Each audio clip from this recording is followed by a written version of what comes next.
Fala, meus amigos, minhas amigas ligados aqui no Dois Toques, a Casa do Futebol, para a gente falar do evento em São Paulo, onde a CBF apresentou as regras, como é que vai funcionar essa história do fair play financeiro.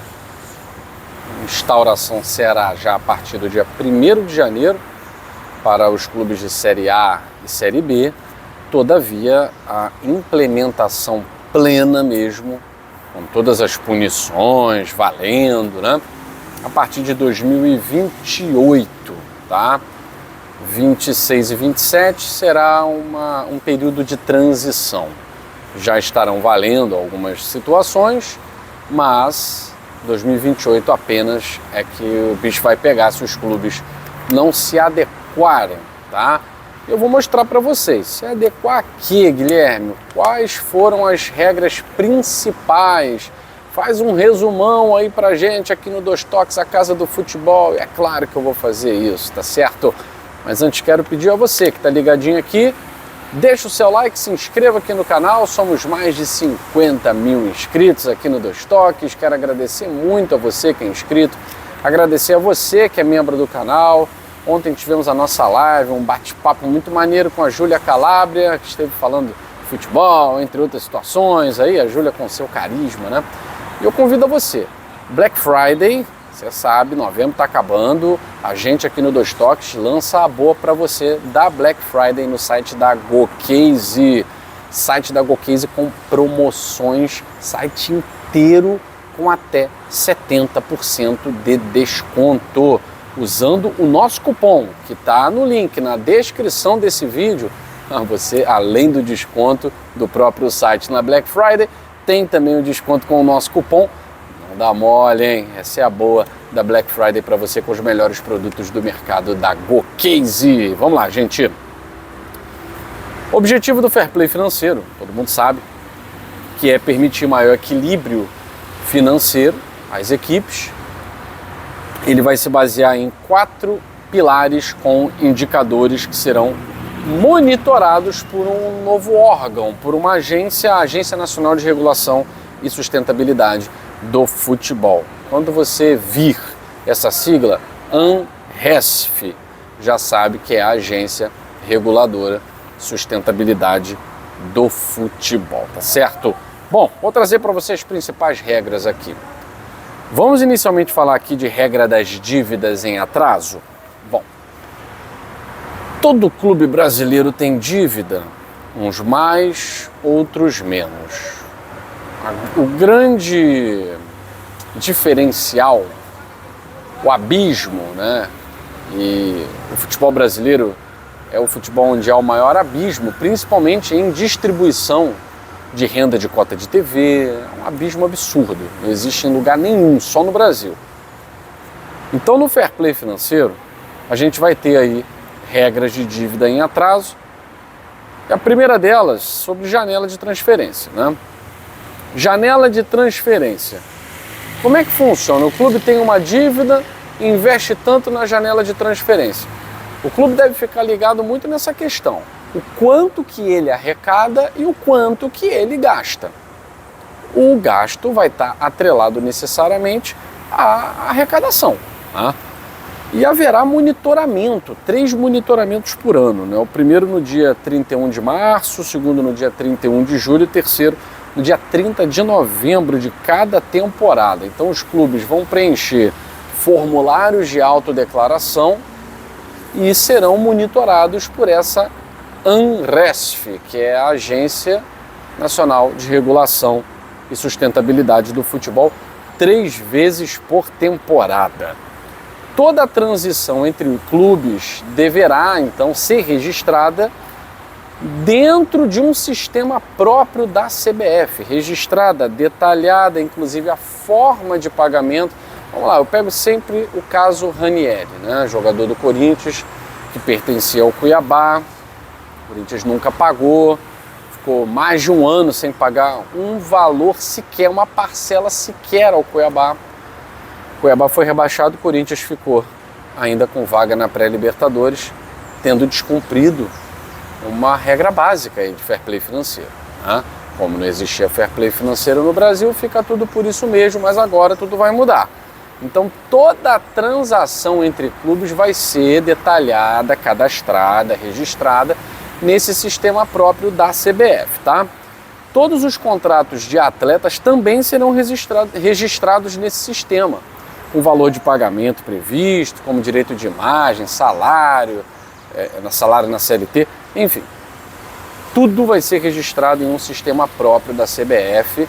Vamos ver se a CBF vai ter tecnologia para isso, né? Uma instituição arcaica está querendo inovar, por isso que é período de teste, né? Período de teste.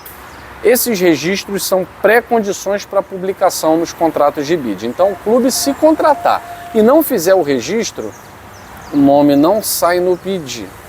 Se todos os detalhes da negociação não estiverem lá, o nome não sai no bid.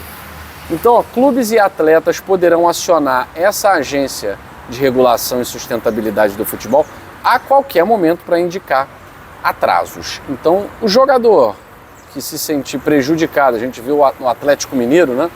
Vários jogadores indicando atrasos e insatisfação, isso há alguns meses, né? Mais perto do início do ano. Então a ANRESF vai ser a responsável por monitorar isso. E é claro que clubes e jogadores poderão avisar, acionar, tá?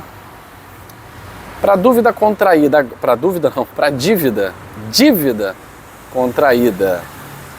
agora 1º de janeiro, a regra está valendo. Para dívidas contraídas antes de 1º de janeiro, aí essas regulações elas estarão valendo a partir de 30 de novembro de 2026. Tá?